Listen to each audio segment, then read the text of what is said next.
Welcome to the Third Eye Show, which brings you ancient wisdom as well as cutting-edge investigations into the mysteries of the universe. The Third Eye Show celebrates our diversity, like the unique beauty of each individual wave, and our oneness, like the magnificent ocean from which each wave emerges. We are all one in spirit as we live on this earth plane. The third eye is said to be able to see into the spiritual and psychic realms. At a time when our lives, our country, and our planet are undergoing intense transformations, we will explore topics that will fascinate, enlighten, and empower. Join us as we witness the thrilling ways Spirit manifests in our daily lives and the varied paths we choose to create heaven here on our earth. The Third Eye Show is created and offered in love and light.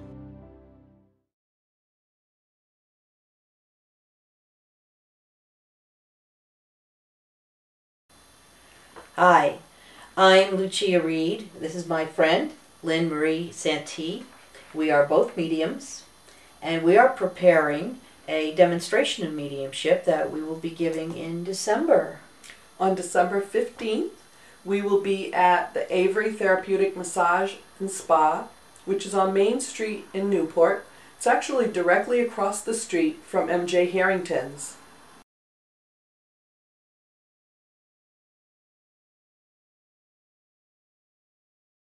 If you would like to help support the food bank, especially at this time of year in December, one way you can do that and have a good time also, and perhaps learn something and make a spirit connection, is to come out to the demonstration.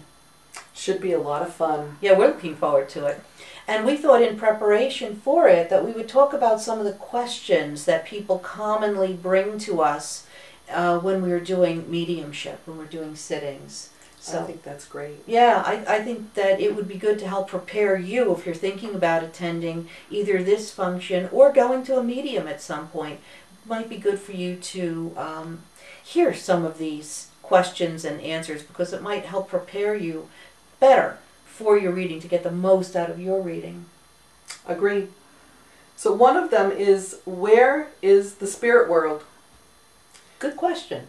I think so too. And the spirit world is all around us. They're with us when we do things. They're around us. They're right there for us to communicate with anytime we want to. What's your thoughts? Well, you know, a lot of people, and I understand this completely. I've lost people in my own life. A lot of people feel that their loved ones are far away when they pass. And I understand that feeling. But they're not far away. They're not far away. They're right there with you. I think it's so important to know that, and it's so comforting to really know that they're not out in space somewhere. They're not out in, sitting on a cloud. They're not on Jupiter someplace. They're right here with you. They're just existing in a different dimension. Right. And it's just that we're so used to them being in a body next to us that it's hard for us to sense the spirit that's still with us. Exactly. Exactly. But there are ways that you can, and maybe we'll talk about that sometime. But you can always come to a medium to help make that connection. So, how do we make that connection? How do we sense spirits when we're performing mediumship, when we've got that link?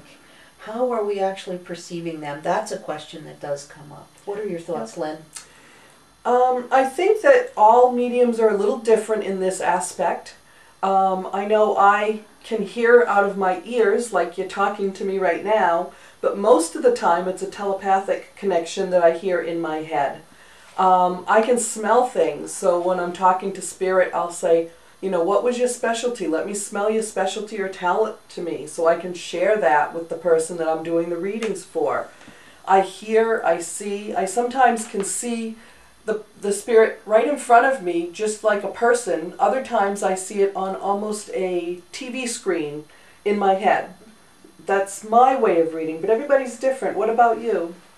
Well, I think all of those things. I experience all of those things, and I think it has also to do with the spirit with whom have formed a link, how they want to show themselves. We were talking before, I was telling you about the fellow with the lemon meringue pie, and he actually showed me the lemon meringue pie, and we were talking about that possibly because if I had just smelled lemon or something baking, I could have mistaken it for lemon cookies or lemon cake, and in fact lemon meringue pie was his special thing that he baked. Yeah. So by showing me that, it was unmistakably a pie, not something else, and she got the message. And I think that spirit is so intelligent, they come across the way that makes it the clearest and the easiest for their loved one to understand. It's like if they had a heart condition. I might feel something in the heart, or I might just feel something in my chest, but I know that there was something going on in that location. Yes. I only feel for a very short period of time. I'm not in any agony or pain. I just feel a sensation in an area. Yes, just long enough to understand that that is a communication, that that's evidence. Correct. It's really important for a medium to bring through the evidence, because that's when you know that we really are in communication with that loved one and that person really is there for you. So they give us evidence by letting us smell their cologne or their cigars, by humming a tune for us, for letting us see a lemon meringue pie or smell something that's baking in the oven. They come to us in so many different ways in order to help us bring through that evidence so that you really know it really and truly is that loved one of yours. Yeah, and they do it in all different ways. I definitely do get feelings in my body, and sometimes the message is, I'm not in pain anymore. And sometimes that's a really important message. Yes. Especially when someone passes who was in pain. We have lost our physical bodies at that point. We are not in pain. But sometimes that message is so important. I can say, she's making me feel pain in my back, so I know that was a problem for her. And then it goes away, and I say, I can tell you, she's no longer in pain. Sometimes that message is what the whole communication was about. Exactly. To bring that peace of mind to the sitter. Yeah, and the more evidence you have, the pieces that the Spirit tells you to share, the more evidence you have just sort of cements that that person knows exactly who they're talking with, who I'm communicating with, and when the message does come through, they know it's for them. So there's no doubts anymore. No doubt. Yeah, that's right. And I feel that when they come through with their personality intact, one fellow showed me a roulette wheel, you know, that sort of thing. When they come through with that personality intact, it's so important that they do that because, again, that's evidence. And the evidence is important because that's when you really know that's my grandpa or that's my friend. I think the other thing that's nice to see is that all of a sudden you'll talk about something and you'll see that spirit just stand up like a proud peacock, and that would have been a mannerism that they would have done here on earth. So I think it's really important. And there are times when I'm feeling the energy of a spirit, someone who is so energetic that I have to jump up and start walking around the room. Yes. Or I was bringing through one lady who, I don't know whether she was having hot flashes or she was just a really warm-blooded person or what, but I had to take my sweater off because suddenly I was really warm. So we are feeling them. The closer they get to us, I think, the better we feel them. Yes. And I think the one thing that people say, well, how do you know that what you felt in your heart was a heart condition? Well, I feel a really different sensation if it's a broken heart. So if their heart is bleeding for that person or they miss the person because it's their significant other, I have a totally different heart feeling than I do if it's a heart issue. So because of their intelligence, they can make me understand whether it's actually a heart problem or a heart that's aching. Yes, I agree. And you're going to hear us talk about intelligence, the intelligence of spirit a lot. And that's because their intelligence, they are intelligent. Spirit is intelligent. And we trust that intelligence to guide the reading. Correct. Absolutely. We're not in control of it. We are not No. controlling it. They are. Yeah. They are. The spirit people are controlling the reading. So if you come for a reading, you are definitely not in control. Believe me. And neither are we. Exactly. And whatever you see or you hear or you're told to say, you say it in that manner. Because sometimes the way you say it is exactly how they would have said it. And if we get ourselves mixed into the middle of it, we can change that whole meaning, and you may not understand who that person is that I'm talking to. Exactly. So it's important for us to check our personalities and our egos at the door. Exactly. So that we can be as clear a channel as possible. Are you open all the time to the spirit world? That's a common question. What do you think about that, Lynn? That is a common question. I think all mediums, again, are different. I personally open up when I want them to be there, unless they come to me in the evening in dreams, when it's a very quiet, peaceful time. Otherwise, when I want to have the mediums there, when I want to be the medium, and speak to spirit, it's on, and I can communicate with spirit. If I have somebody asking me a question and I haven't gotten an answer, I ask for it before I go to bed and ask for a dream to come through to tell me the answer. Mm-hmm. Then I deliver the message the next day. I don't think that for me, I'm open all the time, but I've worked hard over the years to turn it on and off. Whether that be good or bad, that's just how I run my mediumship. What about you? Well, I think it's really important to make that distinction that we are all different. We are, of course, individual people. And so we may be mediums, but we are functioning in different ways because we are individuals. And I totally honor that. Totally. I find that I'm pretty much open to spirit all the time. They do sometimes, and I'm going to say intrude, because sometimes I'm in a restaurant and I can feel something with that person over there, and I really don't want to. I'm not going to get up and go over to that person. I personally do not feel it is appropriate for me to do, and so I'm not going to do it. Right. So I'm open to the spirit world all the time, but I don't always act on it. I don't always act on it. And sometimes they will come to me and wake me up the night before a reading, something like that. They will come, and I tell them then, listen, grandpa, or son, or whoever you may be, if you want me to do my best work for you tomorrow, let me sleep tonight.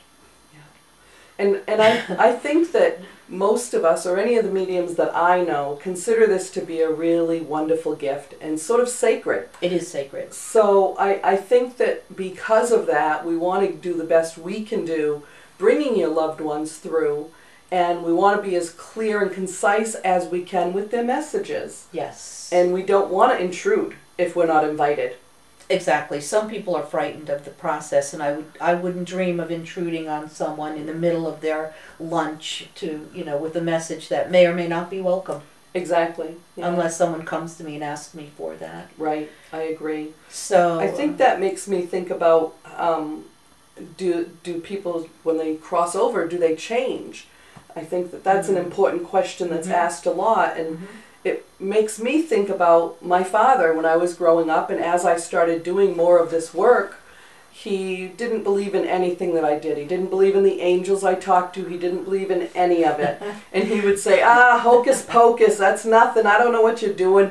What are you doing? And he'd make kind of almost chuckle and make fun of me. And my father works with me a lot now that he's passed over. He comes in on many readings. He helps me with more precise information with things that he may know more about than I do. And he'll bring through other people and have me tell them a portion of his personality or something that he did that makes it pertinent to their reading. So I know that their personalities don't change because he's still a real black and white kind of person. However, their beliefs of what's available and what is capable and what we can do has changed immensely. What about you? Yeah, well, I agree with you. I think that when we make that transition, and I'm not going to call it death, I don't really believe in death, so, so to speak. I believe in we're making a transition. Mm-hmm. We actually have an expanded consciousness when we do make that transition, and so we see things in a broader way and with a better perspective. I think we change in that regard. Yes. But as far as our personalities, we retain our personality. I also work with my dad, or I should say my dad works with me. My dad passed about 15 years ago, made his transition, and he definitely does work with me. He brings through people who are timid. He helps people to pass, people who are afraid. For example, I had a friend whose mom was passing, and she was afraid. She was afraid to make her transition. And I asked my dad to go and help her, and I know he did. They were friends in life. Oh, nice. And I know he went to help her. So my dad is a very giving and gregarious person, and so he does work with me. He does help me. Yeah. What if you're reading for someone whose parents did not speak English? Well, because I don't always hear the spirits through my ears, it's telepathy, there's no language barrier. Their thought becomes my thought. Or if they're showing me something, which sometimes I feel like I'm watching on a TV screen, other times I feel like I'm looking through their eyes. So when you're seeing those types of things, that has nothing to do with language. Exactly. I can't add to that. That's perfect. Does it matter how long that people have been gone from the earth plane? That's a great question. So why don't you share some of your thoughts? Okay, I mean, does someone have to have been gone for a week or a month or a year? Absolutely not. They can come through immediately. Immediately. I have read for people. I read for one woman and brought someone through who had passed about 2 days before. There was another. I don't want to get into the specifics, but because readings, of course, are always private and confidential. But there was another instance in which I was reading for a gentleman, and his best friend was coming through, and he was amazed because he said they hadn't yet buried his best friend, and he was coming through. Exactly. So can they come through immediately? Absolutely. Yes. Yes, there's no limitation or restriction. Yeah. Let's see. Okay, so if I have a sitting with a medium and no one comes through, does that mean that no one is there? Or that no one loves me? No one's there for me? Absolutely not. Absolutely not. I think that there are spirits around us at all times. Your loved ones are with you at all times. Personally, I feel that there has to be an open-minded part on the person who I'm doing the mediumship for. Mm-hmm. And I feel that sometimes the person that they hear from isn't always the one they want to hear from. Yes. But we can't stop the intelligence.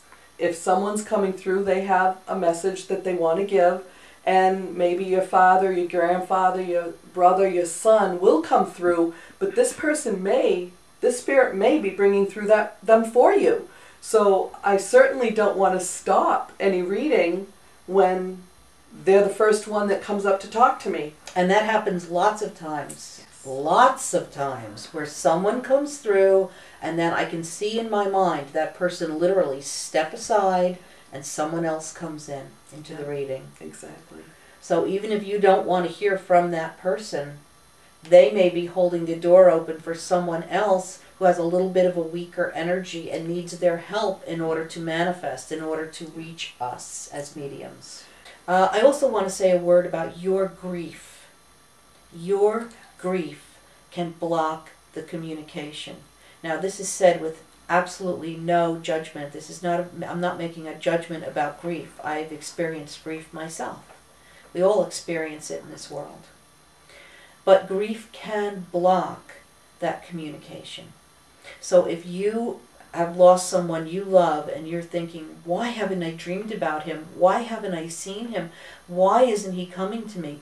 He may very well be coming to you. He may be coming to you in dreams. He may be coming to you in your home. He may be sitting next to you now. And you can't perceive him because you are so upset that it literally blocks the message from getting through. Yeah. And I know that as far as somebody bringing another spirit in, one spirit bringing another, I was read by a medium and she brought through my son. And as she was talking about him, I'm like being floored because I really expected my dad to come through because he pops in on everything. So I thought sure he'd be there. And when she finished with the message from my son that he would start helping me in my work and help to bring through children, because I just have a hard time thinking about children who have passed over, so it's very difficult for me to bring them through, but I do. But I feel like I have a broken heart when I do it. And he's going to help me do that. She finished that message and then said, and your father said he knows you wanted him to come through, but it was more important for you to know that your son is working with you and helping you in your work. Another thing that can happen is that someone will come through because they now do have this expanded view from the other side, and perhaps they're coming through to apologize for something that they never would have apologized for in life. But now, with that expanded view, with that broader perspective, see that they want to apologize for. So you may initially hear from someone, and initially just tense up, no, I don't want to hear from that person. I don't want to know anything about that person. But if you allow the communication to take place, if you trust the process and trust the intelligence of spirit, you may find that there is a healing message that comes through, something that you need to hear. So you don't always hear what you want, but you may hear a message that you need to hear and that's beneficial for you. I mean, I'm not a great singer, but I have had times where I've had to come out and sing something because that's what they're having me do. And as soon as I'm done singing, I apologize for my singing, and then continue with the reading, and within a very few seconds, they know exactly who it is because of the song. Mm-hmm. Sometimes they hear something in the song, they're not quite sure, but then I say a couple more words and they know for sure exactly why I sang that song. Mm-hmm. And I don't have any idea. So the information quite frequently seems generic to me. It can even seem crazy. Exactly. I mean, I've brought through messages that sound crazy to me, but I have learned to just say it, whatever it is, because I know that it's going to mean something to someone else. The one thing I like to make sure I explain to people when I'm doing a reading is that you may not be able to pick up every single thing, because I may not be able to pick up every single thing correctly, because it's like a foreign language, so to speak. Or playing telephone. Exactly, yeah. If you had a string and a can, and if you're nice and straight and tight, you can hear every word, but if there's a little bit of a lull in that string, you can't hear it quite as well. So it's really important to know that not 100% of everything I say you need to take. Not any medium gets 100%. Correct. There's no medium. Yeah. Because we are, after all, at the end of the day, people. Exactly, exactly. One way that I like to describe it is I'm in a rainstorm and I can't catch every single raindrop that comes. Some of them get past me. Yes, of course. But hopefully we'll bring through enough information so that you'll know that you really were in communication with that loved one. Yep. And that brings us to our last question, which is, how can the sitter prepare for a reading? How can you prepare? Is there anything you can do to make your experience better when you come for a reading? And the answer is absolutely yes. Absolutely yes. For one thing, you can be open. Be open to the process. All the things that we have been discussing about being open to whatever spirit brings through, whomever shows up, even if it's someone you really don't want to hear from. You want to hear from your brother and your aunt shows up. She's there for a reason. Trust it. Or your neighbor shows up in the reading. Trust it. She may be bringing through your loved one. Exactly, exactly. And I think it's so important to if you do have the person that you're wanting to come through, ask them for something. I asked for something to be said in my reading when I had a medium doing work with me that would make sense to me, but absolutely nobody else that knew me knew anything about our family doing that. And that was brought up during a reading I was doing on someone else just recently. as I was talking about this person, there were three people in the room that thought it might be their grandmother. And then I started talking about aprons. Well, the girl almost fell out of her seat because she had just said to her grandmother, talk about your aprons if it's you. I had no idea about that, but that was such validation to both her and I that I had the right person I was speaking to now, and the Spirit was going to be able to relay their message. So call on them. I always tell people before the reading, call on your loved one. So if you would like to hear from your grandmother, she may or may not be the one who comes through, but you can certainly call on her and ask her to come through. I ask that your highest and best is served. I want to serve your highest good. That's my intention, not to bring through your grandmother, to serve your highest good, which may very well be served by bringing through your grandmother. I don't know. I'm not in control. I trust the process and trust Spirit. So I hope that you will too. I hope that you'll show up. This is December 15th. We are going to be in Newport at Avery's. At Avery's Therapeutic Spa, right across the street from MJ Harrington's on Main Street in Newport. There's parking on Main Street. There's parking behind the building. The event starts at 1:30, but we're opening the doors at 1. That's right. And it's general admission. Mm-hmm. So, and we are going to be tithing. We're going to be donating a portion of the proceeds to a local food bank. So it's a good way to help support the food bank, help support a good charity at this, especially at this time of year, as well as perhaps making a connection, a heart connection, a connection with someone you no longer have in your physical life whom you would love to connect with again. Not everyone will be read. correct. Because that's impossible. It's impossible. Well, I shouldn't say it's impossible. It's conceivable that everyone will be read, but we certainly can't guarantee that, again, because we are not controlling the process. Right. But everyone will benefit from the experience. There's no doubt about that. Yeah. There's no doubt about that. That always happens. Yeah. And so many times when Spirit comes through, they say things that makes everybody laugh. They say things that make everybody cry. Yes. They say they're so much fun to have around and to be communicating with, that it will end up being fun for everyone, even if you're not read. And also the messages that come through, I have found, are pertinent for other people in the room, pertain to other people in the room. So if you want more information, you can go to our websites, which I'm running on the screen, and you can find out more. And we hope that this has answered some of your questions, and we'll be back again to answer more of them. Thanks for being here. Thanks for watching. Thank you.